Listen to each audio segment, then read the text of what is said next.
7h30 sous le chapiteau de Peyragudes, les bénévoles sont à pied d'œuvre pour accueillir les skieurs avant les courses du matin. Aujourd'hui, c'est la descente d'âme. Les compétitrices viennent ici chercher un café, un croissant ou juste une petite discussion entre copines. Marie-Paul, 58 ans, assure la logistique depuis 5 heures ce matin.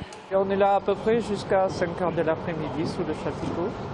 Et des fois le soir, quand il y a une buvette ou quoi que ce soit. Et heureusement que c'est la fin de la semaine, parce que là vraiment ça commence à tirer un peu. Plus haut à l'arrivée des courses, c'est Johan, agent EDF le reste de l'année. Il est traceur bénévole pendant cette semaine de compétition sur les pistes tous les matins à 6 heures. Et on trace donc, au colorant pour aider le coureur à bien avoir la visibilité entre chaque porte.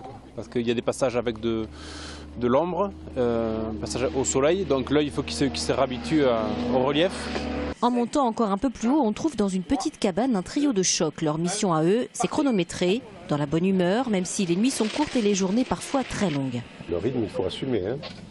Alors, dans une cabane où il fait très froid le matin, surchauffé l'après-midi, il n'y a pas grand-chose à boire, souvent. Vous carburez à quoi alors?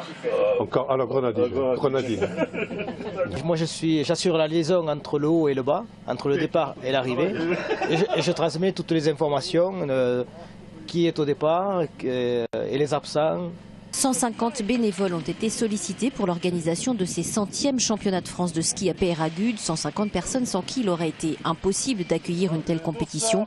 Une énorme machine à faire tourner donc, avec toujours forcément des imprévus. L'arrosage de la piste par exemple avec les lances à eau, on n'avait pas trop l'habitude de faire ça, les seaux d'eau, le sel qui nous manquait à un moment donné, on ne savait pas trop où il était.